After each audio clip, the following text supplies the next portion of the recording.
Bismillahirrahmanirrahim. Assalamu alaikum everyone. This is lecture number 3. In lecture number 2 we'll learn how to calculate the volume of solid by a disk method. If you haven't seen that video, I have added a link to you in the description. You can go and watch the video first. And in this lecture number 3 we will learn how to find the volume of solid about a line by a disk method. Let's start now. आप तमाम students को मैं ये prefer करूंगा कि अगर आपने previous video नहीं देखी तो सबसे पहले आप उस वीडियो को ज़रूर देखें, क्योंकि उसके अंदर हमने डिस्क मेथड को बहुत तफसील से डिस्कस किया हुआ है और वहाँ पर जो हमने क्वेश्चंस को डिस्कस किया था उनके अंदर हमने वॉल्यूम ऑफ सॉलिड्स के क्वेश्चन डिस्कस किए थे about X axis and Y axis. तो मैं उन पॉइंट्स को अगेन रिपीट करूँगा, फिर हम अपने क्वेश्चंस को कंटिन्यू करेंगे। तो सबसे पहले आपने जब भी डिस्क मेथड को अप्लाई करना है तो बच्चों आपने इन पॉइंट्स को ज़रूर अपने जहन में रखना है ताकि आप क्वेश्चंस को कर सकें। सो प्रीवियस लेक्चर में भी ये पॉइंट्स मैंने डिस्कस किए थे, अगेन मैं इनको डिस्कस कर रहा हूँ। तो हमारे पास सबसे पहला पॉइंट यही था कि ग्राफ द बाउंड्री रीजन, कि सबसे पहले हमने जब भी किसी क्वेश्चंस को सॉल्व करना है तो सबसे पहले हमने उसका ग्राफ बनाना है और जो रीजन हमारे पास बन रहा होगा, जो उसके अंदर बाउंड हो रहा होगा, उसको हमने पहले शेड करना होगा। स्टेप नंबर 2 हमारे पास क्या था? Construct an arbitrary cross section और strip which is perpendicular to axis of rotation. If the cross section touching on rotation axis we will use the disc method. और ये भी मैंने तफसील से बताया था कि अगर हमने ये देखना है कि जो क्वेश्चंस हम करने जा रहे हैं क्या वो डिस्क मेथड उस पर अप्लाई हो सकता है कि नहीं, तो उसके लिए हमने एक क्राइटेरिया बनाया था। और वो क्राइटेरिया क्या था कि हमने एक खुद से क्रॉस सेक्शन या एक स्ट्रिप को हमने लेना है और हम देखेंगे कि उस स्ट्रिप, अगर वो स्ट्रिप हमारे पास रोटेशन एक्सिस के ऊपर परपेंडिकुलर हो और उसी रोटेशन एक्सिस को टच भी कर रही हो, तो वहां पर हमारा डिस्क मेथड एप्लीकेबल होता था। स्टेप नंबर 3 हमने क्या करना होता था? जब हमें पता चल जाता था कि वाकई डिस्क मेथड से एक क्वेश्चन हो जाएगा तो फिर हमने बाउंड्रीज को फाइंड करना था। If the boundaries are given to us in a problem then skip this step. Obviously अगर बाउंड्रीज गिवन होंगी तो हम बाउंड्रीज को फाइंड नहीं करेंगे। अगर हमारे पास बाउंड्रीज गिवन नहीं होंगी तो सबसे पहले हम बाउंड्रीज को फाइंड आउट करेंगे। स्टेप नंबर 4 हमारे पास बहुत अहम था। हमने ये डिसाइड किया था कि अगर हमारा जो एक्सिस ऑफ रोटेशन है, यानी जिसके गिर्द हम अपने रीजन को रिवॉल्व कर रहे हैं, या तो वो एक्स एक्सिस होगा या पैरेलल टू एक्स एक्सिस होगा, तो यहाँ पर हमने वर्टिकल स्ट्रिप को यूज करना था। और उसके लिए जब वर्टिकल स्ट्रिप हम यूज करेंगे तो उसके बाद हमने अपने रेडियस को फाइंड करना था। और आपको याद होगा प्रीवियस लेक्चर में मैंने बताया था कि जो हमारा इस केस में रेडियस होता है वो वही होती है जो हमारे फंक्शन में y की वैल्यू होती है। तो इस केस में जो हमारा रेडियस का फार्मूला होगा, मैंने आपको बताया था कि आसान वर्डिंग में हम इसको कह सकते हैं कि distance between the axis of rotation to the curve, या आसान तरीके से हम इसको याद कर सकते हैं कि y top minus y bottom. उसके बाद हमने स्टेप नंबर 5 कहा था कि use a set up the definite integral and calculate the volume by a given formula. और हम ये फार्मूला भी हमने रिकॉल किया था कि pi a to b r x square d x use कर लें, या pi a to b y square d x को हम यूज कर सकते हैं। और इसके अंदर अगर हमारे पास axis of rotation x axis की जगह वाई एक्सिस हो या फिर पैरेलल टू वाई एक्सिस हो, तो वहां पर हमने जो स्ट्रिप यूज करनी थी वो हॉरिजॉन्टल स्ट्रिप को यूज करना था। और इस केस में जो हमारा रेडियस होता था वो वही वैल्यू होती थी जो कि एक्स की वैल्यू होती थी। और इस केस में रेडियस को हम आर ऑफ वाई से रिप्रेजेंट कर रहे होते थे, जिसका फार्मूला हमने यूज किया था x right minus x left. और लास्ट पॉइंट अगेन वही कि हमने अपने डेफिनेट इंटीग्रल का फार्मूला बनाना है, और ये फार्मूला हमारे पास a to b r into y square d y होता था, ये a to b x square d y होता था। बहुत ज्यादा तफसील मैंने प्रीवियस लेक्चर में इसकी डिस्कस की हुई है। So let's start this question now. हमारे पास ये क्वेश्चन नंबर 2 है। लास्ट लेक्चर में हमने एक ही क्वेश्चन उसका डिस्कस किया था जिसमें वो एक्स एक्सिस के गिर्द रिवॉल्व कर रहा था। So this is very important question. तो क्वेश्चन बच्चों क्या है? The circle X square plus Y square is equal to are square is rotated about X axis to generate a sphere, find its volume. तो बच्चों सबसे पहले हमें ये देखना है कि हमें इस क्वेश्चन में कुछ कंडीशंस नजर आ रही हैं और कुछ कंडीशंस हमें नजर नहीं आ रही। अगर हम अपने स्टेप नंबर 1 को देखें तो हमने स्टेप नंबर 1 में ये कहा था कि हमने सबसे पहले अपना रीजन बताना है कि हमारा रीजन क्या है, हमने ग्राफ बनाना है। अच्छा, यहाँ पर एक बात याद रखनी है कि प्रीवियस लेक्चर में मैंने बताया था कि यहाँ पर वो ये कह रहा है कि हमें जब हम इस सर्कल को एक्स एक्सिस के गिर्द रोटेट करेंगे तो हमें एक स्फीयर मिलेगा। अगर आप रिकॉल करें तो मैंने प्रीवियस स्लाइड में ये बताया था कि स्फीयर हमें किस तरह मिलता है, अगर हम किसी सेमी सर्कल को एक्स एक्सिस के गिर्द रिवॉल्व करवाएंगे तो जो हमें 3D शेप मिलेगी वो हमेशा स्फीयर होगा। तो यहाँ पर सबसे पहले हम एज्यूम कर लेते हैं कि हमारे पास एक सेमी सर्कुलर रीजन है जिसकी equation X square plus Y square is equal to are square है। हमें पता है चाहे सेमी सर्कल हो चाहे सर्कल हो, उसकी इक्वेशन हमारे पास यही रहती है। अब इस केस में बच्चों हमने ये देखना है, ये जो हमने ग्राफ बनाया है, ये जो हमने रीजन बाउंड किया है, इसकी लिमिट्स क्या है, ये किस किस के दरमियान बाउंड है।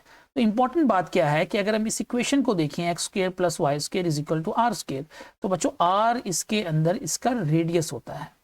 तो रेडियस हमें पता है क्या होता है कि सर्कल के अंदर सेंटर से लेकर ये कर्व तक का जो डिस्टेंस होता है वो रेडियस होता है। तो इस केस में बच्चों हमारा रेडियस अगर हम राइट साइड पर देखें तो पॉजिटिव आर होगा, लेफ्ट साइड पर देखें तो नेगेटिव आर होगा। नेगेटिव इसलिए होगा क्योंकि ये सेकंड क्वाड्रेंट के अंदर है। तो हमें यहाँ पर इस क्वेश्चन के अंदर हमें डायरेक्टली बाउंड्रीज भी नजर आ गई हैं कि हमारी बाउंड्रीज माइनस आर से लेकर आर तक है। अब हमारा एक्सिस ऑफ रेवोल्यूशन इसमें क्या है या एक्सिस ऑफ रोटेशन हमारा इसमें क्या है, क्योंकि क्वेश्चन अगर हम रीड करेंगे तो उसने कह दिया है कि इसको रोटेट किया जा रहा है about the x axis. So this mean इसका जो एक्सिस ऑफ रोटेशन है वो हमारे पास एक्स एक्सिस होगा। अगर बच्चों हम इसको रोटेट करेंगे तो हमें एक स्फीयर मिलेगा। तो यहां तक कि हमारे एक स्टेप पहले कंप्लीट हो गया जिसमें हमने कहा था कि हमने बाउंडेड रीजन दिखाना है। सेकंड स्टेप हमने ये कहा था कि हम चेक करेंगे कि वाकई इस पर डिस्क मेथड जो है वो एप्लीकेबल होगा कि नहीं होगा। तो उसके लिए हमने ट्रिक रखी थी कि हम कोई क्रॉस सेक्शन या स्ट्रिप कंसिडर करेंगे जो perpendicular to axis of rotation होगी। तो अगर आप गौर करें तो यहाँ पर मेरा एक्सिस ऑफ रोटेशन जो है वो एक्स एक्सिस है, तो इसके ऊपर मैं एक स्ट्रिप लेता हूं जो perpendicular to axis of rotation होगी।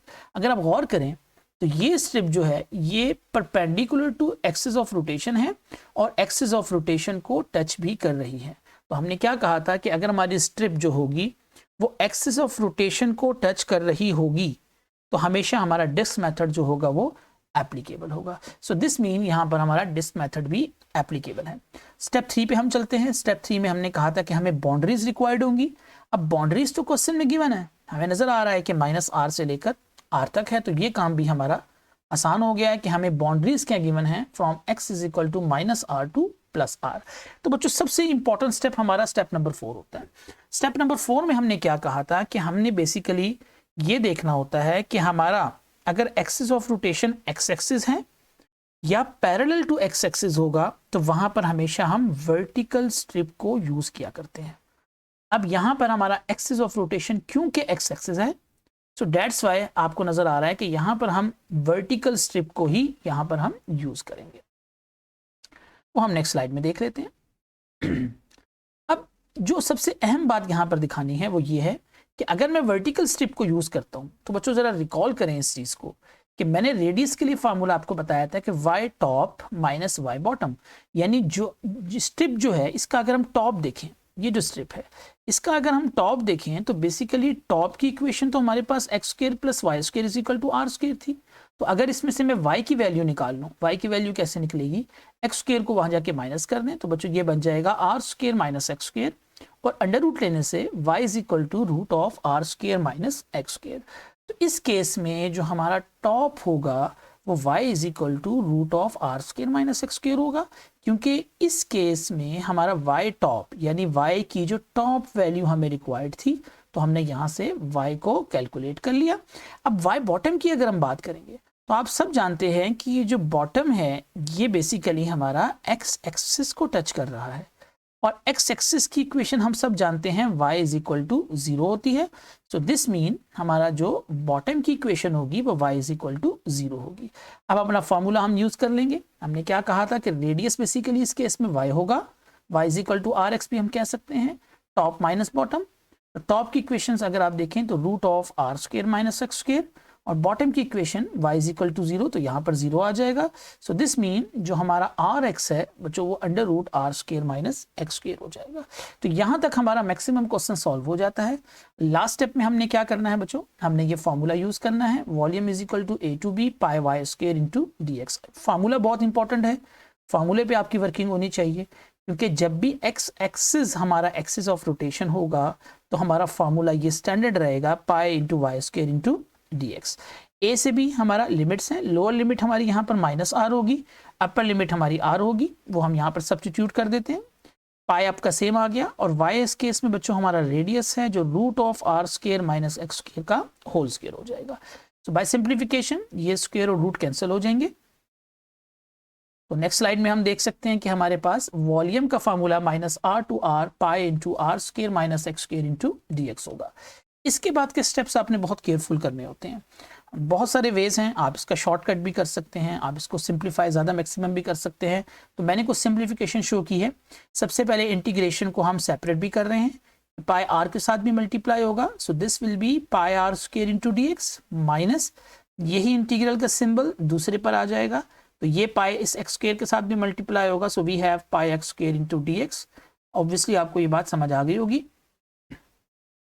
नेक्स्ट स्टेप में हम क्या करेंगे, क्योंकि पाई और आर स्क्वायर दोनों कांस्टेंट हैं, इसको हमने इंटीग्रल के सिंबल से बाहर निकाल लिया है, क्योंकि इंटीग्रेशन हम विद रिस्पेक्ट टू एक्स कर रहे हैं, तो दैट्स व्हाई डी एक्स को हम अंदर रख लेते हैं।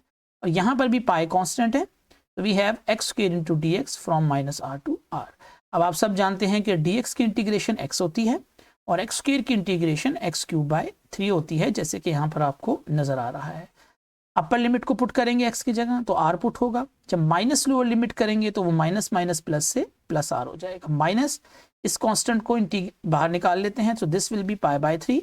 अपर लिमिट आर पुट करें एक्स की जगह तो we have r cube, minus lower limit put करेंगे तो माइनस आर पुट होगा, तो माइनस आर का क्यूब आपके पास हो जाएगा। तो बच्चों जब इसको ऐड करेंगे तो आर प्लस आर 2r, तो 2r multiply by r square, so this will be 2r cube into pi, यानी 2 पाई आर क्यूब आपका पहले का आंसर होगा। और दूसरे को भी अगर आप ऑब्जर्व करेंगे तो ये आर क्यूब और ये minus minus plus r cube, तो ये 2r क्यूब हो जाएगा, तो अगेन ये बन जाएगा 2 पाई आर क्यूब बाई 3, और इसका अगर आप एलसीएम सॉल्व करेंगे तो टोटल आंसर वॉल्यूम का 4/3 पाई आर क्यूब होगा। तो एक सिंपल सा क्वेश्चन था जिसको हमने देखा कि जिसमें हमारा जो सेमी सर्कुलर रीजन था वो अबाउट एक्स एक्सिस रोटेट हो रहा था। This is very important example. अब ये एग्जाम्पल क्यों अहम है, इसके स्टेटमेंट जब आप पढ़ेंगे तो आपको ज्यादा क्लैरिटी हो जाएगी। अब क्वेश्चन ये कहता है find the volume of solid generated by revolving the region bounded by root of x and the lines y is equal to 1, x is equal to 4 about the line y is equal to 1। Dear student, जब भी आप किसी questions को solve करेंगे area under the curve के, तो आपने सबसे पहले क्वेश्चंस को रीड करना है 1 से 2 दफा, ताकि आपको पता चल सके कि क्वेश्चन में क्या चीज पूछी जा रही है। पहली चीज तो ये है कि वो वॉल्यूम ऑफ सॉलिड पूछ रहा है, जैसे कि ऊपर वाली स्टेटमेंट में आपको नजर आ रहा है, तो आपको पहले अंदाजा हो जाना चाहिए कि वॉल्यूम ऑफ सॉलिड जब भी वो पूछेगा तो आपके पास डिस्क मेथड, वॉशर मेथड या आगे जो हम मेथड पढ़ेंगे उनमें से कोई मेथड होगा। अब आप ये ऑब्जर्व करें कि हमारा जो रीजन है वो किस किस के दरमियान बाउंड हो रहा है। This is very important. तो अगर आप गौर करें तो मैंने आपको स्टेप नंबर 1 क्या बताया था कि हमारा सबसे पहले हमने अपने रीजन को बाउंड करना है। तो आपको याद होगा कि पहले क्वेश्चन में मैंने आपको बताया था कि y is equal to under root x का ग्राफ कैसे ड्रॉ करना है, तो वो पहले लेक्चर अगर आप देखेंगे तो आपको क्लियर हो जाएगा। सो सबसे पहले हम अगर y is equal to under root x का ग्राफ देखें तो बच्चों वो इस तरह का ग्राफ बनेगा हमारे पास। अगर आप इसको ज़बानी याद कर लेते हैं तो आपके लिए ज़्यादा बेटर होगा। So this is y is equal to root x. अब बच्चों गौर करें कि हमारा जो रीजन बाउंड हो रहा है, एक तो वो बाउंड हो रहा है y is equal to under root x इस कर्व में, आगे वो कहता है and the lines y is equal to 1, x is equal to 4। जरा रिकॉल करें y इज इक्वल टू 1 कौन सी लाइन है बच्चों? y इज इक्वल टू 1 एक ऐसी लाइन है जो 1 के ऊपर से कट करते हुए गुजरेगी, यानी y इज इक्वल टू 1 यहाँ से गुजरेगी, और x इज इक्वल टू 4 कौन सी लाइन होगी जो x इज इक्वल टू 4 पे कट करते हुए गुजरेगी। तो ये हमारी y इज इक्वल टू 1 हो रही है और ये हमारी x इज इक्वल टू 4 हो रही है। तो हमारा जो रीजन बाउंड हो रहा है वो इन सब के दरमियान हो रहा है। Curve y is equal to 1, x is equal to 4, तो इसका मतलब है कि आप देख सकते हैं कि जो हमारा रीजन ये बाउंड हुआ हुआ है ये बेसिकली इस कर्व और 2 लाइंस के दरमियान बाउंड हो रहा है। तो स्टेप नंबर 1 यही होता है, आपने स्टेप बाय स्टेप क्वेश्चन को लेके चलना है कि सबसे पहले बाउंडेड रीजन हमने बताना होता है। अब डियर स्टूडेंट्स, आप ये सोचेंगे कि हमारी एक्सिस ऑफ रेवोल्यूशन इस केस में क्या है। पिछले केस में एक्सिस ऑफ रेवोल्यूशन या तो एक्स एक्सिस होता था या वाई एक्सिस होता था, मगर इस केस में अगर आप आखिरी सेंटेंस को पढ़ेंगे तो वह एक्सिस ऑफ रेवोल्यूशन को एक लाइन बता रहा है जो y इज इक्वल टू 1 है। आप देख सकते हैं about the line y is equal to 1। तो बच्चों इस केस में हमारा एक्सिस ऑफ रेवोल्यूशन जो है वो y इज इक्वल टू 1 है, यानी अपने हम इस रीजन को basically y is equal to 1 के गिर्द रिवॉल्व करवा रहे हैं, एक्स एक्सिस या वाई एक्सिस के गिर्द रिवॉल्व नहीं करवा रहे। So this is very important, यही आपने इंपॉर्टेंट चीज होती है जो आपने पिक करनी होती है। तो स्टेप नंबर 1 हमारा कंप्लीट हो गया, हमें एक्सिस ऑफ रेवोल्यूशन भी नजर आ गया। अब डियर स्टूडेंट्स, आप ये देखोगे कि स्टेप नंबर 2 पे मैंने क्या कहा था, क्या इस क्वेश्चन पर डिस्क मेथड अप्लाई हो सकता है क्या नहीं हो सकता। अब डिस्क मेथड के लिए अपने जहन में लाए, हमने क्या कहा था कि हमने बेसिकली एक क्रॉस सेक्शन या एक स्ट्रिप को लेना है जो कि परपेंडिकुलर रखनी है किसके ऊपर, एक्सिस ऑफ रेवोल्यूशन के ऊपर। तो गौर करें, अगर मैं यहाँ पे स्ट्रिप लेता हूँ, यहाँ पे अगर मैं एक स्ट्रिप बना लूँ इस तरह करके, और वो स्ट्रिप अगर मैं इस एक्सिस ऑफ रेवोल्यूशन के परपेंडिकुलर रखूँ, इस केस में एक्सिस ऑफ रेवोल्यूशन क्या है, y इज इक्वल टू 1, तो ऑब्वियसली वो जो स्ट्रिप होगी वो एक्सिस ऑफ रेवोल्यूशन को टच भी कर रही होगी। और यही हमने कहा था कि डिस्क मेथड यहाँ पर हमारे पास एप्लीकेबल हो जाएगा। जैसा कि यहाँ पे हमने लिखा हुआ भी है, the axis of rotation is a line y is equal to 1।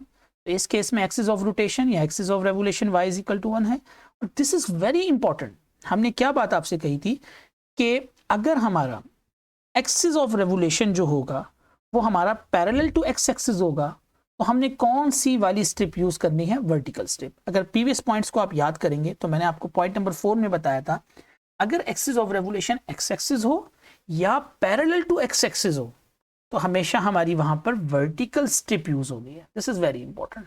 तो आप गौर करें कि हमारा एक्सिस ऑफ रोटेशन यहाँ पर ये लाइन है y इज इक्वल टू 1 जो कि एक्स एक्सिस की क्या है, पैरेलल है। सो दैट्स वाई यहाँ पर जो स्ट्रिप मैं यूज करूंगा वो वर्टिकल स्ट्रिप यूज होगी, राइट जी, ये आप देख सकते हैं। तो वर्टिकल स्ट्रिप मैंने यूज कर ली तो हमारा आधे से ज्यादा काम यहाँ पर आसान हो गया। अगर हम अगले स्टेप पे जाएंगे तो अगला स्टेप हमारा था कि हमने बाउंड्रीज फाइंड करनी है। This is very important.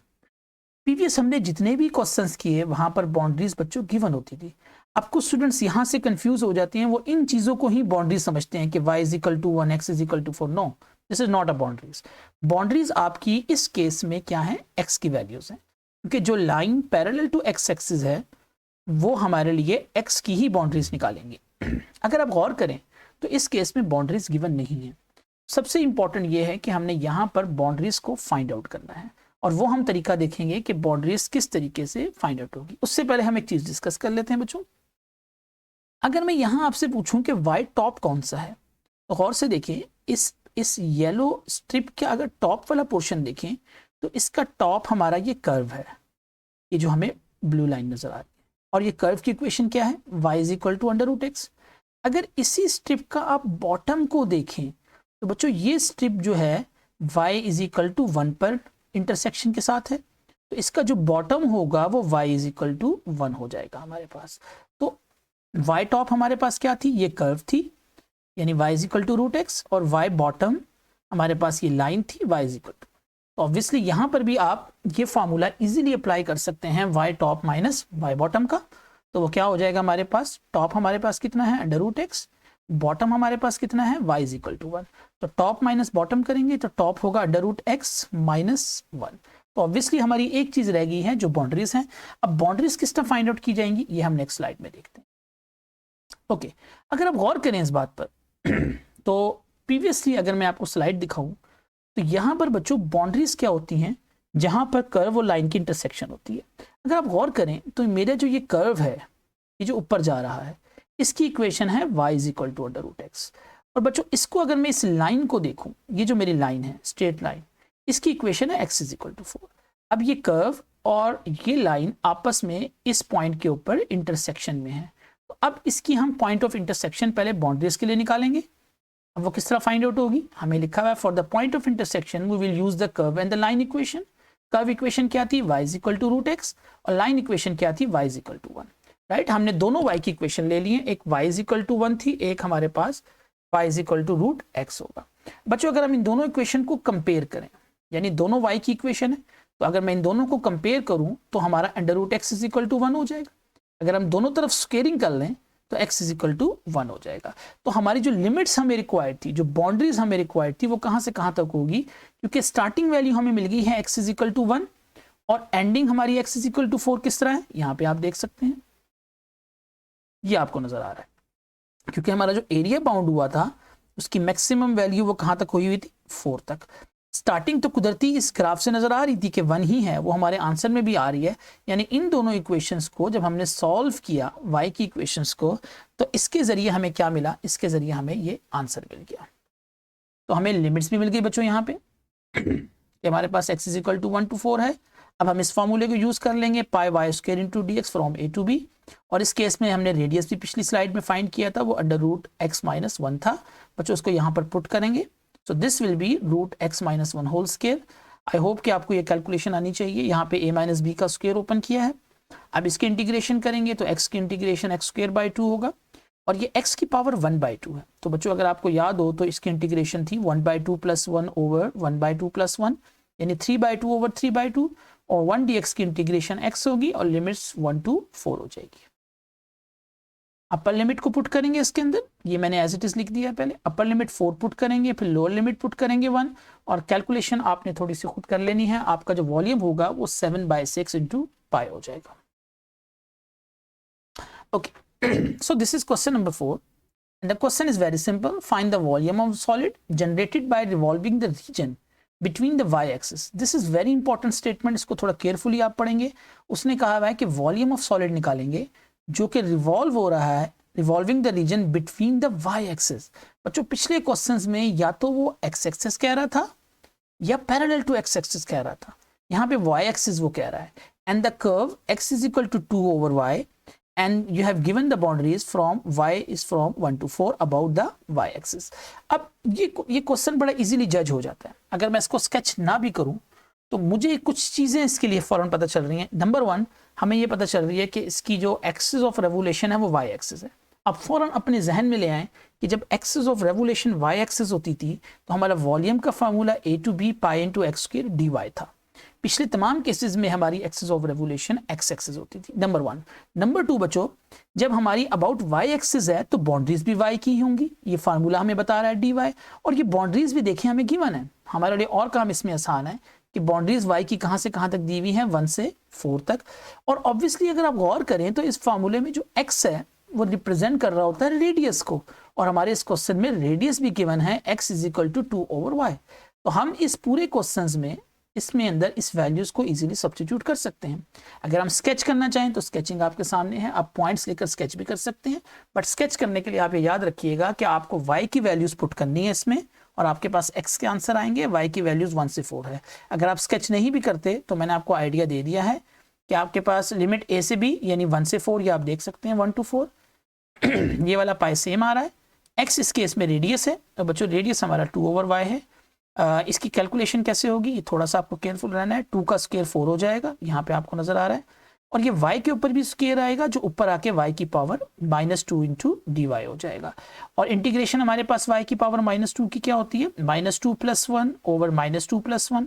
-2 + 1 हमारे पास क्या होगा, -1। इसके नीचे भी -1 आना था जिसको मैंने इंटीग्रेशन के सिंबल से बाहर रख दिया है। अब आप अपर लिमिट लगाएं y की जगह, फिर माइनस लोअर लिमिट लगाएं, इसको कैलकुलेशन करें तो वॉल्यूम का आंसर हमारा 3 पाई आ जाएगा। सो this is the last example and very very important. Again अगर आप क्वेश्चंस को रीड करेंगे तो क्वेश्चन में उसने कहा है कि find the volume of solid generated by revolving the region between the parabola x is equal to y square plus 1 and the line x is equal to 3 about the line x is equal to 3। Again आपने पहले questions को carefully read करना है। आपने कुछ चीज़ों को observe करना है कि सबसे पहले हमने यहाँ पर स्केचिंग हमें चाहिए इस पैराबोला की। देखिए पिछले क्वेश्चन में तो हमारा axis of rotation y axis था। अब इस केस में जरा एक्सिस ऑफ रोटेशन को देखें कि वो about the line x is equal to 3 है, यानी x इज इक्वल टू 3 के गिर्द रिवॉल्व हो रहा है। तो सबसे पहले हम पैराबोला को स्केच करते हैं। तो पैराबोला की स्केचिंग के लिए मैं आपको यहाँ पे दिखा देता हूँ। हमारा जो x था वो y स्क्वायर प्लस 1 था। तो हम नॉर्मली क्या करते हैं, जब अपना स्केच करते हैं तो y की वैल्यू हमेशा निकाल लेते हैं, वो हमारे लिए आसान होता है। तो y की वैल्यू कैसे निकलेगी, इस 1 को उधर ले जाएं तो y square is equal to x minus 1, दोनों तरफ अंडर रूट लेंगे तो y should be plus minus root x minus 1। But be careful कि जब भी हम स्केच करेंगे तो अंडर रूट के अंदर नेगेटिव आंसर कभी भी नहीं आना चाहिए। x की आपको वो वैल्यूज चूज करनी है जिस पर आपका नेगेटिव आंसर ना है। मिसाल के तौर पे यहाँ पर मैं x को -1 नहीं रख सकता, अगर मैं -1 रखूंगा तो -1 -2 हो जाएगा और अंडर रूट के अंदर नेगेटिव का साइन आ जाएगा जो एक्सेप्टेबल नहीं होता। सो दैट्स वाई हम कुछ ऐसी वैल्यूज अज्यूम कर लेते हैं जिससे हमारा ग्राफ बन सके। सो अगर मैं x को 1 पुट करता हूँ तो 1 - 1 0, तो y का आंसर 0 आएगा। अगर मैं x को 2 पुट करता हूँ सो 2 - 1 is 1, so y should be plus minus 1। यहाँ पे आप देख सकते हैं। एक और वैल्यू ले लेते हैं, अगर हम x को यहाँ पर 3 प्लग कर दें तो 3 - 1 इज 2 प्लस माइनस रूट 2 जो हमारे पास 1.41 होगी। सो बी केयरफुल। अब आप इसको स्केच करके देखें कैसे स्केच हो रहा है। जब x हमारा 1 था तो y 0 था। लुक एट दिस वन, ये 1 है बच्चों। जब x हमारा 1 था तो y 0 था, तो starting from middle point this one जहां पे मेरा एरो है। जब x को 2 रखा तो बी केयरफुल, y के 2 आंसर आए, पॉजिटिव का 1, नेगेटिव का 1। जरा गौर करें, जब इस x को 2 रखा तो पॉजिटिव का 1 भी आ रहा है और नीचे देखें नेगेटिव का 1 भी आ रहा है। और लास्ट में जब 3 रखा तो अगेन 2 आंसर है, पॉजिटिव का 1.41, नेगेटिव का 1.41। आप देख सकते हैं 3 के ऊपर पॉजिटिव का 1.41, नेगेटिव का 1.41। और अगर आप इसको फॉलो करेंगे तो हमारे पास ये एक इस तरह का कर्व स्केच होगा, लाइक अ पैराबोला, राइट जी।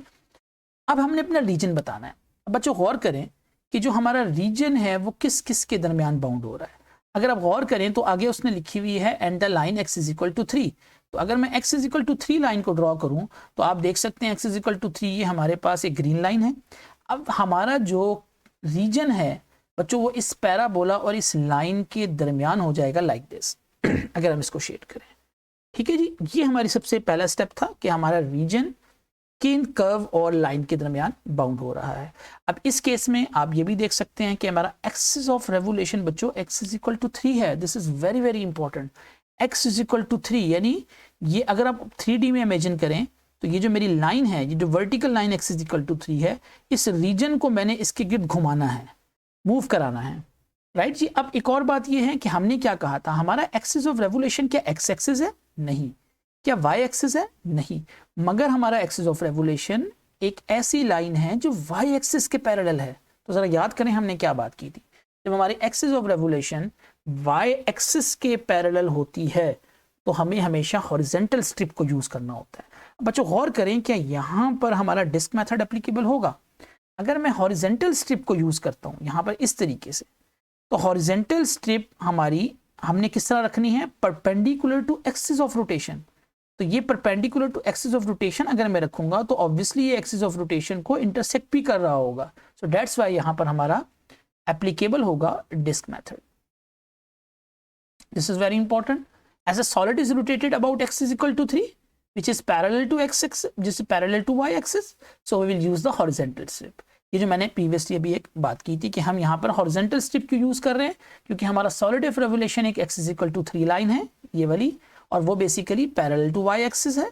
तो दैट्स व्हाई हम हॉरिजॉन्टल स्ट्रिप यूज करेंगे और ये स्ट्रिप ऑब्वियसली परपेंडिकुलर होगी इस लाइन के ऊपर, यहाँ पे हम देख भी सकते हैं, राइट जी। तो डिस्क मेथड यहाँ पर हमारा एप्लीकेबल हो जाएगा। डियर स्टूडेंट्स, अब ये बात आपने याद रखनी है, अब ये नहीं कि यहाँ जो रेडियस निकालना है वो y top minus y bottom होगा, नहीं। अब याद करें मैंने कहा था जब line parallel to y axis होगी तो हम x right minus x left को यूज करेंगे। So this is important. Now जरा गौर करें, एक्स राइट यहाँ पर हमारे पास क्या चीज है? एक्स राइट अगर हम देखें तो ये लाइन है, क्योंकि राइट का मतलब क्या है? जहां पर हमारी स्ट्रिप का जो ये बॉटम वाला पोर्शन है ये हमारा राइट है, दाएं वाला हिस्सा है, तो इसको मैं एक्स राइट कह रहा हूं क्योंकि ये लाइन 3 पर पास होती हुई जा रही है, तो x इज इक्वल टू 3। अगर मैं एक्स लेफ्ट को देखूं जहां मेरी स्ट्रिप ये आ रही है तो बच्चों ये कर्व है, और अगर आपको क्वेश्चन में याद हो तो इस कर्व की इक्वेशन उसने दी हुई थी y² + 1। तो हमारा फार्मूला क्या हो जाएगा? Radius will be x right minus x left, and B careful कि आपका रेडियस यहाँ पे इन टर्म ऑफ y होगा। याद रखें जब axis of rotation y axis हो या पैरेलल टू y एक्सिस हो तो हमारा radius in term of y होता है और वो हमेशा x की वैल्यू होती है। So this will be x right will be 3 and x left will be y² + 1। So after solving we will get 2 - y²। Okay जी, हमारा मेजर पोर्शन खत्म हो गया, अब बाउंड्रीज की बारी आ गई है। अगेन इस क्वेश्चन में बाउंड्रीज गिवन नहीं है, तो हमने क्या कहा था, अगर बाउंड्रीज गिवन नहीं होगी तो कोई परेशानी वाली बात नहीं है। हम क्या करेंगे, हम देखेंगे हमारा कर्व और लाइन किन किन पॉइंट्स पर इंटरसेक्ट कर रही है। जैसे मुझे नजर आ रहा है कि मेरा ये कर्व और ये लाइन ए और बी पॉइंट पर इंटरसेक्शन के साथ आ रही है, तो हम इन दोनों इक्वेशंस को साइमल्टेनियसली सॉल्व कर लेंगे। ऑब्वियसली हमारी इस कर्व की equation x is equal to y square plus 1 given है, इस लाइन की equation x is equal to 3 given है। तो हम क्या करेंगे, पॉइंट ऑफ इंटरसेक्शन के लिए इन दोनों को इक्वेट कर लेंगे। तो अगर आप गौर करें, x इज इक्वल टू 3 को अगर मैं यहाँ पे पुट करता हूँ, so I have y square plus 1 is equal to 3, 1 को माइनस कर दें तो y square is equal to 2, और स्क्वायर रूट लेने से y is equal to plus minus root 2 हमारे पास हो जाएगा।